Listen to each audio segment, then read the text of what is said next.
Hello, everybody.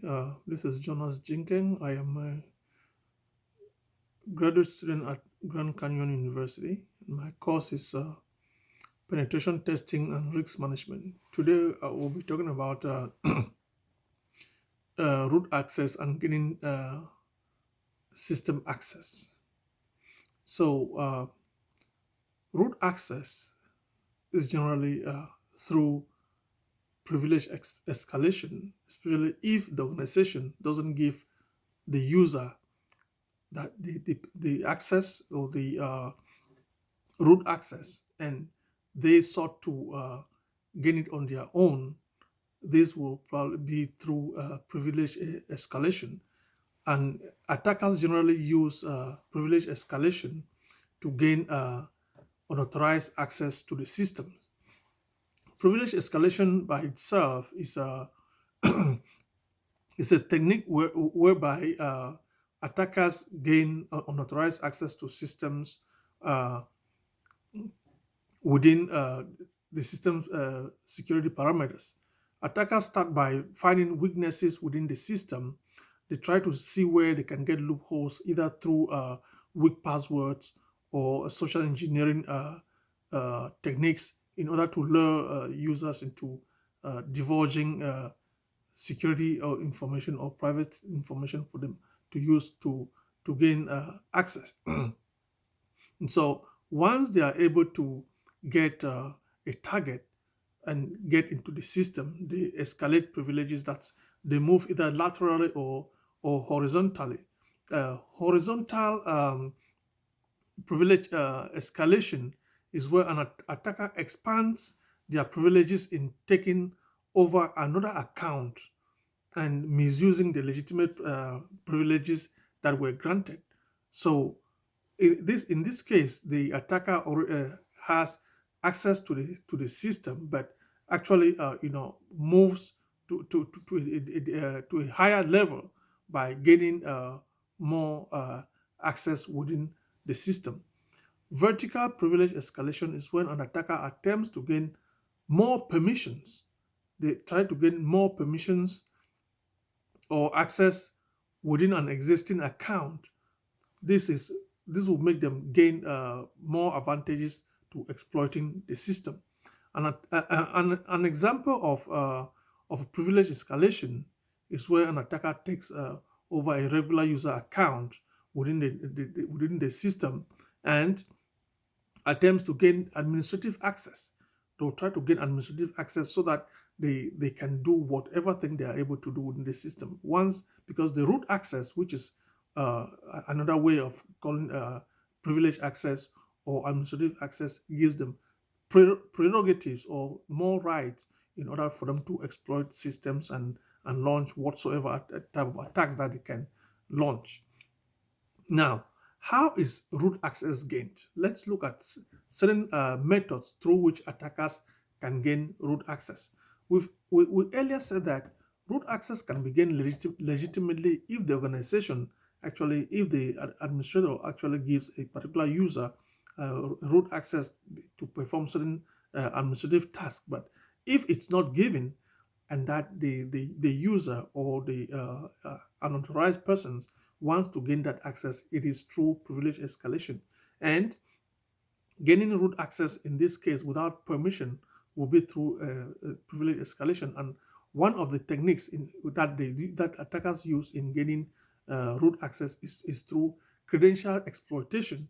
In this case, say if a system is using a single factor authentication, it's already weak. That system is weak. So attackers will try to gain access through those weak credentials, exploit those credentials like weak passwords or default account not disabled. They'll try to gain access to that system through these methods and gain more privileges. Once they are able to get access into that system, they can move vertically by expanding their network or their yes, expanding their network within the account and trying to see if they can compromise the system. Another method that attackers use in gaining root access is misconfigurations. misconfigurations, like especially when systems are not patched, systems are not updated, they are weak.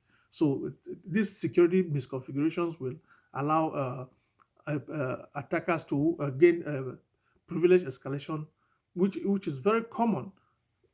This would include trying to gain things like failed configuration or failed configurations to sensitive information, mistaken firewall configurations, open ports, default passwords, and of course using root accounts or root accesses.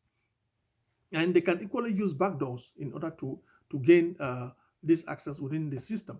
So security misconfigurations is a very key thing within the industry, and that organizations are supposed to take serious note of that, because attackers can always use this to gain privileged access or root access within the system. Another aspect that attackers equally use to gain privileged access is through malware. We know that malware is a generic name for a lot of malicious software, be they trojans, be they spyware, be they worms, be they viruses or ransomware.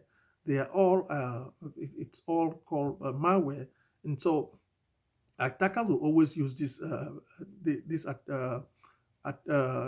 example or this malware attacks in order to escalate privileges. They can exploit the vulnerability. Say if they are able to launch a worm attack in the system, or maybe a virus that compromises the system, or a Trojan that they embed certain malicious payload into maybe a link, and a user clicks on that, the attacker can use it to get into the account, to get into the system, and compromise system and gain more access into the system. So another example is through social engineering.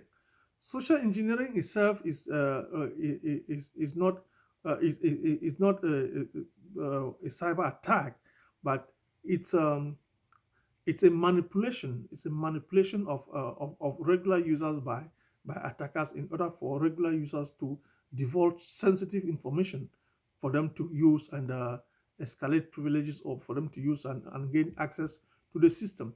It's very common nowadays where people are sent links, they are called on the phone. Or we know about whaling attacks, we know about phishing attacks, we know about spear phishing and things like that, which attackers use through these social engineering techniques to gain access to the account. So these are some of the areas where attackers can use to gain privileged access or gain root access to accounts. And so the next item that we'll be looking at will be how to mitigate privilege escalation. How can organizations prevent?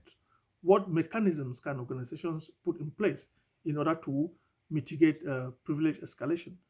The very first idea that comes to mind that organizations can put in place is through user awareness. User awareness will always ensure that social engineering attacks cannot be launched within the systems. Even if they are launched, they'll be very minimal. Training users on how to identify phishing emails, training users on how to identify phishing attacks or phishing or spear phishing will ensure that the organization remain safe. Another aspect of preventing privilege escalation is using firewalls, configuring firewalls in such a way that systems or do not allow unknown traffic to get into the network, will ensure that only legitimate users can actually get into the network. Another aspect is log monitoring.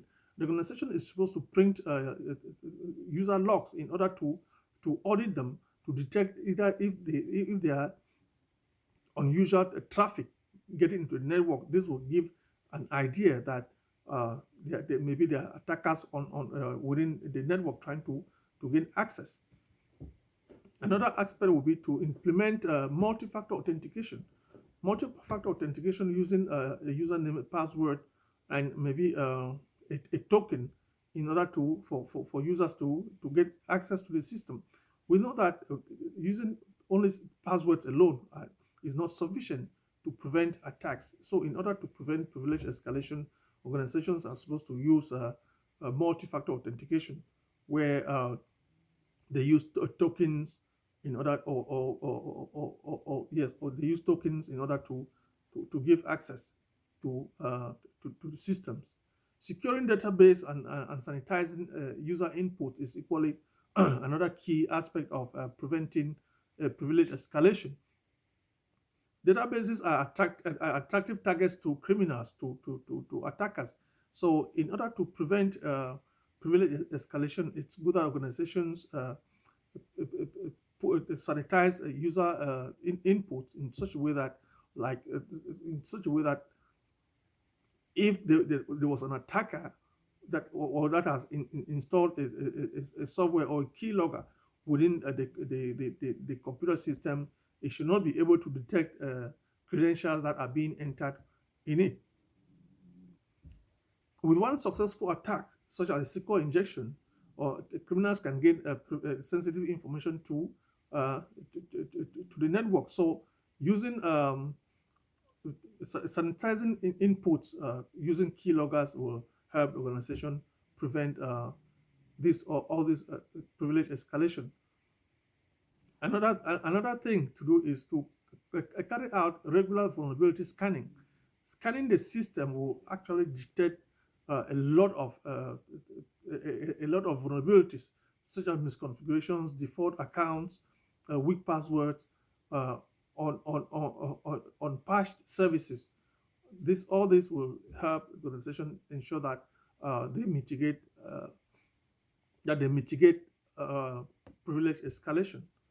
Uh, Thank you, and see you in the next video.